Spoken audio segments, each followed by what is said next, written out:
Ini pertanyaannya untuk Dokter Tiwi ya. Silakan. Saya punya anak umur 6 bulan, 6 bulan 3 minggu.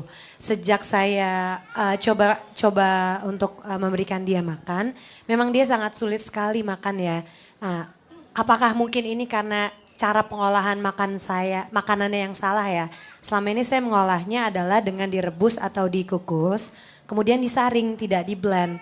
Apakah tekstur itu yang mungkin terlalu sulit untuk diadapt sama dia ya? Tapi awal-awal saya berikan makanan itu dia suka mengunyah gitu ya. Dan sekarang tuh karena sedikit agak dipaksa sih karena dia susah banget ya makannya ya. Jadi mengunyahnya tuh lama-lama jadinya menghilang ya. Itu kenapa ya dok ya? Gimana caranya yang lebih baik? Memang baik, saya kemarin saya banyak belajar dari ibu-ibu sebetulnya ya. Jadi saya juga punya, baru minggu lalu 6 bulan makan gak mau sama sekali. Begitu dicoba yang halus banget bayinya mau gitu ya. Tapi sebaliknya ada bayi yang dicoba halus gak mau, dia maunya kasar. Ya, jadi kenapa? Sebetulnya kita mesti lihat lagi bayinya. Tapi boleh dicoba, misalnya kalau dia susah makan, satu, lakukan saat kita makan. Karena bayi itu biasanya melihat kalau kita lagi melakukan sesuatu. Yang kedua, biarkan dia eksplorasi sendiri. Kalau memang dia susah makan, biarkan dia eksplorasi sendiri. Jadi artinya dia mesti megang misalnya. Atau tadi Omar kemana ya? Anaknya dokter Bobo kemana?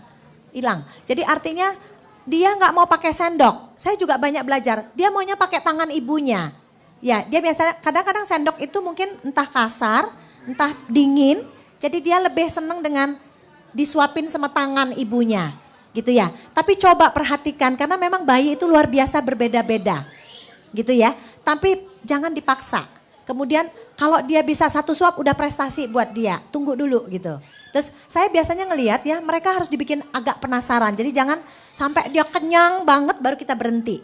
Tapi boleh kita waktu dia nyoba 1-2 suap terus dia kayak kepengin, kita berhenti sebelum dia enak lihat makanannya.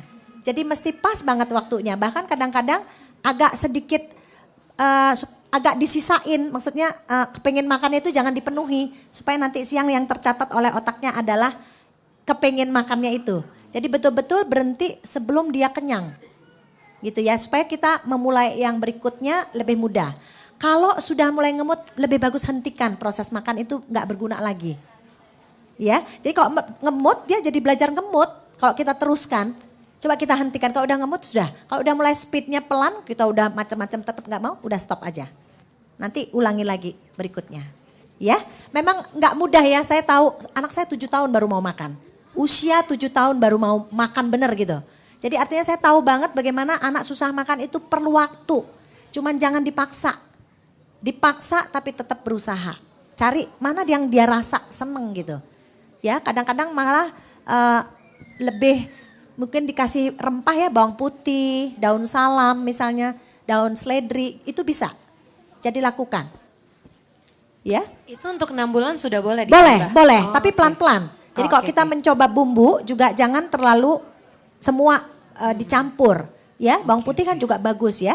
Rebus dan kukus itu paling ideal. Menggoreng tidak disarankan. Kalau dengan disaring itu tuh nggak apa-apa ya sebetulnya dok? Nggak apa-apa, disaring di blender sebetulnya nggak apa-apa. Cuman memang tidak melatih mengunyah. Tapi kok 6 bulan kan nggak apa-apa. Oke. Ya. Tapi sudah boleh dikasih rempah sedikit-sedikit gitu ya? Ya, coba lebih tingkatkan lagi. Cari rasa yang dia suka. Oh ya. Ya. Oke. Terima kasih ya dokter. Ya, sama-sama. Ya. Jadi waktu anak saya 6 bulan itu makannya gampang banget. Tapi begitu naik tekstur, susah saya lagi. kerja, susah. Terus karena berat badannya stuck, sempat saya bawa ke dokter Damayanti. Di atas 1 tahun karena beratnya kurang, diminta dikasih susu. Ya. Minum susu, suka banget dok sama susunya. Sampai nggak mau makan. Jadi andalan dia, kalau dia nggak suka dengan makanannya, dia minta susu. Sampai berjalan sampai sekarang umurnya 2 tahun. Masih Jadi, susu yang utama? Ada saat dia 2 minggu mau makan full, Ya. susu sedikit. Tapi begitu dia nggak mau makan, dia cari susu. Cari susu? Iya. Kalau kayak gitu harus saya stop full susunya atau... Sekarang berat badannya berapa Bu? Sekarang 10,3 2 tahun. 2 tahun. Iya. Makasih. Saya sebetulnya aliran yang tidak kaku Bu ya. Jadi artinya gini, Kalau dia senang rasa susu, kalau dia lagi susah makan, rasa susunya mungkin harus ada. Tapi mengunyahnya tetap dipertahankan, dilatih. Ya, sebetulnya banyak yang bisa kita bikin dari rasa susu karena dia senang susu. Misalnya kayak krim sup misalnya, ya. Jadi kalau bikin sup dikasih susu. Atau bubur kacang ijo tidak pakai santan tapi pakai susu misalnya. Jadi ada tekstur yang tetap dia melatih, tapi rasa yang dia suka tetap supaya dia semangat. Jadi anak sebetulnya kalau bisa jangan terlalu strict. Kita lihat anaknya, ibu yang paling tahu. Ya? Oke. Sedikit tambahan, kadang-kadang bisa mengecoh juga kalau anak suka banget dengan susu. Bisa jadi dia suka susunya, bisa juga dia suka gulanya. Gitu. Jadi kalau saya aliran lebih suka anak gak dikasih susu sapi. Tapi kalaupun mau dikasih, coba make sure dulu dia suka susunya atau jangan-jangan dia suka gulanya. Nah kalau misalnya dibikin krim sup kan otomatis dia akan berkurang tuh komponen gulanya karena Anda mungkin pakai susu yang tidak dimaniskan untuk bikin sup gitu. Supaya tahu dia addicted-nya kemana gitu. Karena kalau dia di teori kedokteran timur, apa yang dia pengen terus biasanya dia sebenarnya alergi terhadap itu. Jadi apa yang kita cenderung nagih makanan yang sebenarnya kita alergi gitu. Jadi pisahkan dulu, jangan-jangan dia memang benar senang manisnya gitu. Ya itu dia kan, kalau senang manisnya barangkali kuncinya bukan susunya gitu. Dia addicted sama rasa manis dan memang agak sulit kalau anak sudah usia di atas 1 tahun addicted sama rasa manis. Perlahan-lahan kita harus edukasi lagi ujung-ujung lidah perasanya itu gitu. Karena kita terbiasa stimulasi gula yang begitu tinggi ya. Terima kasih untuk waktunya dok. Saya ibu baru jadi anaknya baru 3 bulan 2 minggu jadi belum ada pengalaman untuk MPASI dan kebetulan saya bekerja. Yang ingin saya tanyakan tips sukses MPASI untuk ibu bekerja karena kan untuk menu awal MPASI itu kan sedikit-sedikit ya. Apakah memang harus pada saat dia makan langsung di situ dibuat atau untuk proses penyimpanannya untuk berapa lama seperti itu? Pertama lakukan saat weekend. Ya, jadi ibu Sabtu Minggu libur. Kemudian kalau ibu nggak sempat melakukan tiap hari, kan memang makan itu paling bagus ya segar. Ya, paling bagus diolah, dimakan. Tapi kalau ibu tidak mampu melakukan itu tiap hari, daripada menyerahkan ke orang, lebih bagus ibu lakukan saat weekend untuk beberapa hari. Kalau buah kan tidak harus dilakukan oleh ibu, tapi mungkin kayak beras misalnya ya. Kalau beras kan mungkin siapa aja bisa. Tapi mungkin lauk pauknya ya, misalnya entah daging, entah ikan, entah kacang-kacangan, nanti ibu bisa lakukan dengan menyimpan sebetulnya. Cuman kalau dalam bekerja itu kan Senin sampai Jumat sebetulnya ada yang waktunya sibuk sekali tapi mungkin ibu punya waktu longgar. Misalnya cuma 2 hari menyimpan, kemudian hari Rebo ibu bisa lakukan di pagi hari untuk nanti seharian misalnya seperti itu. Karena makanan itu tidak harus pagi baru, siang baru, sore baru, nggak harus begitu. Jadi dia bisa untuk sepanjang hari. Tetapi sebetulnya saya untuk di kota besar kadang-kadang peran ibu itu jadi kadang-kadang luntur gitu ya. Jadi orang jadi mau yang gampang gitu ya. Padahal mendidik anak atau mengasuh anak itu semaju apapun tetap perlu peran ibu. Jadi artinya walaupun ibu bekerja saya seringkali mengatakan kalau bekerja mandiin aja dulu anaknya. Minimal kita bisa berinteraksi dengan anak saat kita sebelum bekerja. Walaupun itu dia harus pagi hari misalnya. Jadi memang kalau dia pagi hari mungkin kita nggak ketemu dia malam, ya udah dia tidur lebih cepat, kita nggak ketemu misalnya, pagi kita bisa mandikan. Kalau bisa kita makanin pagi bagus, tapi di Jakarta orang jam 6 sudah harus pergi misalnya. Tapi cari kalau pertama kali weekend.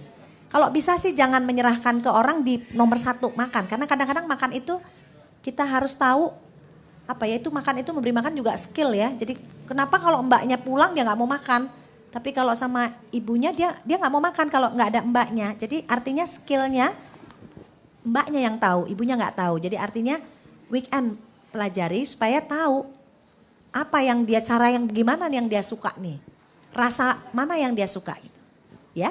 Jadi ambil alih sebanyak mungkin peran pengasuhan oleh ibu, apalagi di tahun pertama. Ya? Ya. Anak saya yang pertama umur 3 tahun, yang kedua mau masuk 6 bulan. Nah masalahnya begini dong, anak saya yang pertama ini untuk masalah makan dia mau ya makan apa aja gitu kebetulan. Cuman saya mau tanya begini, apakah tekstur makanan itu berpengaruh ya untuk orang motor supaya anak kita itu bisa bicara. Ya, karena masalahnya anak saya ini sampai sekarang belum jelas bicara. itu kata-katanya iya. Ya. Gitu. Ya, terima kasih. Saya kemarin ketemu bayi anak umur 20 bulan udah canggih banget bilang R.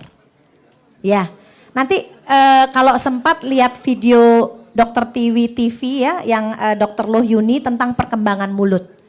Bicara otot mulut itu mempengaruhi kemampuan otot-ototnya untuk bicara. Tapi minat bicara itu sangat tergantung dari perkembangan anak. Jadi kemarin baru dapat anak yang nggak bisa bicara, tapi memang karena perkembangannya tidak optimal. Jadi misalnya anak-anak dengan kita label PDD NOS atau autistik, itu dia kemampuan bicaranya minat tuh nggak ada. Tetapi ada juga anak yang ngeces itu adalah salah satu indikator bahwa ototnya tidak baik tumbuhnya. Ngeces boleh 6 bulan, 7 bulan, 8 bulan. 9 bulan itu harus mulai berkurang. Kalau belum berkurang, mungkin mulutnya kurang dipakai. Dipakainya dengan apa? Dengan mengunyah. Makanya kan kalau 10 bulan itu disuruh pakai sedotan, ya, supaya mulutnya dipakai. Kemudian kenapa 8 bulan itu disuruh mengunyah supaya ototnya juga dipakai. Ya, semua ada tujuannya. RL itu semua kan karena lidah itu bergerak. Ya, jadi tahap-tahap perkembangan bicara itu terbantu dengan dia melatih otot-otot bicaranya. Ya, tapi kalau 3 tahun itu mesti dilihat lagi interaksinya bagaimana, apakah benar karena hanya ototnya saja gitu. Tapi bahwa bicara dipengaruhi oleh kemampuan bicara, kemampuan dalam hal gerakan ya, mekanis ya, itu dipengaruhi oleh otot-otot mulut. Ya. Anak saya umurnya 2 tahun. Kebetulan sekarang lagi proses menyapih gitu. Sebenarnya sih dia makannya enak ya.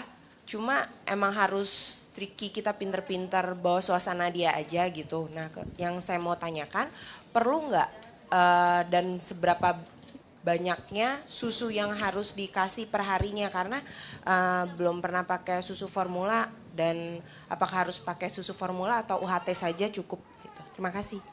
Di buku kebetulan saya bikin judul khusus Susu Bukan Dewa. Di buku ada itu di halaman keberapa. Susu tidak harus, tetapi juga tidak maksudnya tidak haram. Dia bukan barang yang haram gitu ya. Boleh saja. Harus nggak? Nggak harus. Seberapa perlu kalau memang dia mau minum susu, tidak lebih dari 400 mili kalau di atas 1 tahun. Ya, supaya makannya yang baik. Kalau dia nggak mau susu, ya nggak usah susu. Karena banyak sekali komponen yang ada di susu itu ada juga di makanan. Jadi pilihannya lihat anaknya. Ya, jadi kalau misalnya harus susu, tidak harus. Kalau dia suka boleh saja, tapi jangan berlebih supaya makannya tidak berpengaruh. Karena kalau banyak susu seperti ibu yang tadi yang di depan menanya, kalau banyak susu dia nggak mau makan. Ya, jadi kalau saya biasanya menambah berat badan kalau memang harus susu, itu saya tidak lebih dari 2-3 bulan. Dan itu pun saat kita utamanya susu. Karena kalau misalnya dia 12 bulan 6 kilo misalnya ya. Makanan cair itu gampang untuk meningkatkan berat badan. Tapi yang nggak gampang adalah rasa yang tadi Reza bilang itu memang tidak ada jadinya. Jadi kita juga jangan strict dengan susu sehingga hilang kemampuan makannya.